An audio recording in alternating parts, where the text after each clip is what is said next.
ڈرامے پر تبصرہ، تحریر صوبیہ نورین۔ ڈرامہ الو برائے فروخت نہیں، پروڈکشن مومنہ درید، نشر ہم ٹی وی۔ مرکزی اداکار نعمان اعجاز، Saba Qamar, Irsa Ghazal, Yumna Zaidi. Awards: Lux Style Award برائے مصنف آمنہ مفتی اور اداکار نعمان اعجاز۔ ڈرامہ الو برائے فروخت نہیں اگرچہ قارئین کی خاطر خواہ توجہ حاصل نہ کر سکا، لیکن میری نظر میں آمنہ مفتی کے قلم سے ایک شاہکار ڈرامہ ہے جو معاشرے کے کچھ خاص طبقات اور ان کے سنگین مسائل کی حقیقت کو کھولتا ہے۔ وہ چودھری سسٹم جہاں زمین کی ملکیت ایک مرد کی شان ہے اور اس کی بقا کی آخری امید بھی۔ اس شان میں زمین کا چپا کم کرنا بھی زندگی بلکہ زندگیوں کا مسئلہ کھڑا کر دیتا ہے۔ نئی نویلی دلہن کو قبر میں اتارنا پڑے یا کسی معصوم جان کے ساتھ کھیلنے کے لیے یا کسی کو موت کے گھاٹ اتارنے کے لیے دودھ میں کئی بار زہر گھولنا پڑے، کچھ مسئلہ نہیں۔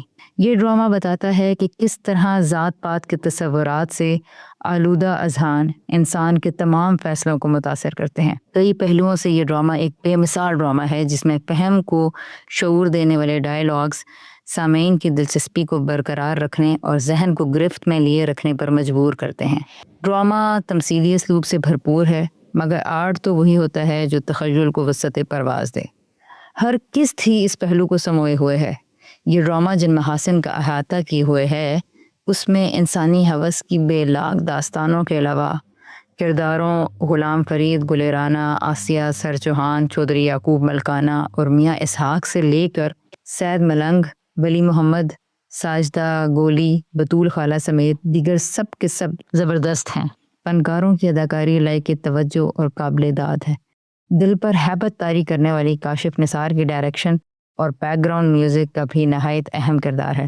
مثلاً بیک گراؤنڈ میوزک کا اہم رول یہ ہے کہ فنی نزاکتوں کی سمجھ نہ رکھنے والے اور مشکل ڈرامہ کو دیکھنے کا ذوق نہ رکھنے والے عام سامعین کو بھی بیک گراؤنڈ میوزک کا اتار چڑھاؤ کہانی کی سنگینی کو سمجھنے میں مدد دے رہا ہے۔ انسان کی سیاہکاریوں اور گراوٹ کی حد کیا ہو سکتی ہے اور اس کے نتائج کہاں تک جا سکتے ہیں، آپ اس ڈرامے میں ملاحظہ کریں گے۔ نسل در نسل دشمنی نبھانے کی رسم، دھوکہ اور فریب سے گھر کے معصوم افراد کے اعتبار کا خون کرنا، لوگوں کی عقیدے کی کمزوریوں اور توہم پرستی کا فائدہ اٹھاتے ہوئے تعویذ اور جادو کا کاروبار، پیری اور مریدی کے ڈھونگ میں شہوانی افعال، ناجائز تعلقات، حسد اور جلن، تکبر، سرکشی، منافقت، پیٹھ میں چھرا گھونپنا، سب عوامل کہانی میں یکجا ہیں۔ فیمنزم پر تنقید کرنے والے اور سیکولر اور مذہبی لوگ اس ڈرامے کے توسط سے شاید اس حقیقت تک رسائی حاصل کریں کہ چند دہائیوں پہلے وہ کون سے عذاب تھے جو ایک عورت پر ٹوٹتے تھے، جن کے بعد اس کو کرہنے تک کی اجازت نہیں تھی۔ جب اپنی زندگی جینے کا ہر دروازہ عورتوں پر بند ہوا ہوگا تو یہ فیمنسٹ تحریک کا طوفان چلا ہوگا۔ آج یہ فتویٰ پڑھ کر افسوس تو کرتے ہیں کہ عورت کو مسجد جانے کی اجازت اس لیے نہیں تھی کہ قرآ کی خوش الحان آواز سے عورت دل پھینک بیٹھے گی۔ افسوس ہے کہ ماضی میں مجھے صنف نازک کے لیے اس گھٹیا تر درجے کو ماننا پڑ رہا ہے۔ ہاں، یہ واقعی ممکن ہے، مگر کب، کیسے؟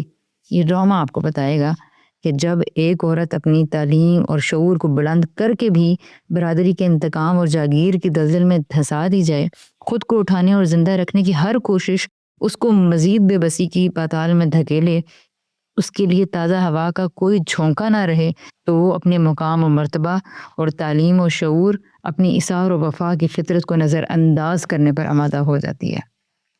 یہ ڈرامہ عورتوں کی بے بسی اور لاچاری کے کئی دل خراش مناظر اور مظاہر سے بھرپور ہے۔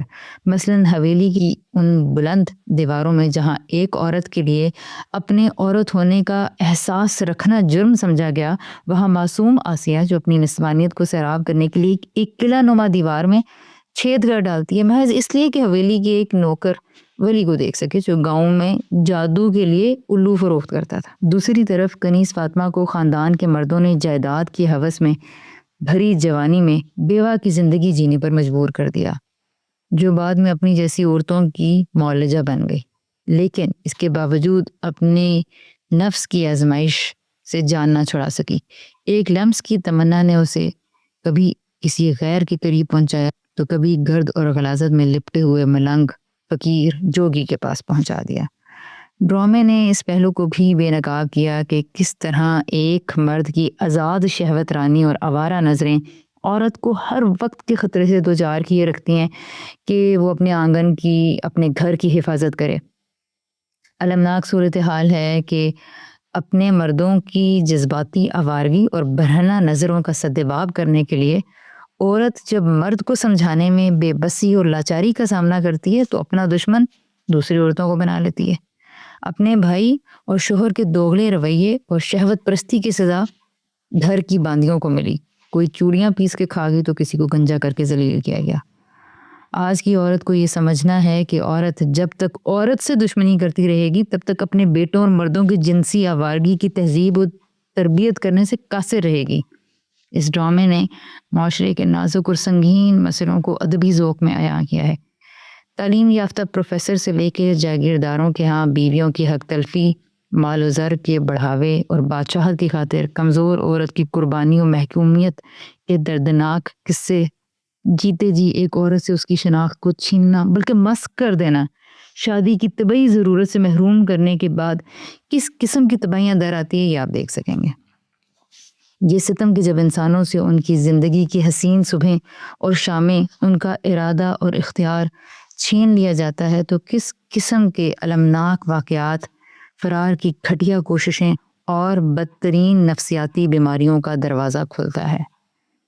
کس طرح وہاں جنات لڑکیوں پر قبضہ کر لیتے ہیں اور کس طرح ان کو زنجیریں ڈال دی جاتی ہیں۔ ڈرامے کی ایک خوبصورتی اس میں علامتیں اور استعارے ہیں۔ مثلاً کنیز فاطمہ کا بے بسی اور بے شمار شکووں سے بھرپور ایک جملہ جو جن آنے کی صورت میں، ڈرونی اور جناتی آواز کی صورت میں اس کے منہ سے نکلتا، میں ایک عورت ہوں، میں ایک عورت ہوں، ڈرامے کا ماں حاصل ہے۔ الو، شطرنج کے مہرے، کبوتر اور پر، ان سب کی ڈرامے میں ایک خاص اہمیت ہے۔ زندگی میں آزمائش کا قانون کس طرح در آتا ہے، کس طرح انسانوں کو اپنی اصلاح کے پے در پے مواقع ملتے ہیں اور وہ ان مواقع پہ نظر نہ کر کر کس طرح خود کو گھٹیا تر مقاصد کی بھینٹ چڑھا لیتا ہے، یہ آپ اس ڈرامے میں دیکھ سکیں گے۔ آخری قسط قارئین کے فہم کا نہ صرف امتحان ہے بلکہ اس کے سحر سے خود کو آزاد کرانا بھی۔ اسی سے ڈرامے کو ایک نئی شناخت ملی ہے۔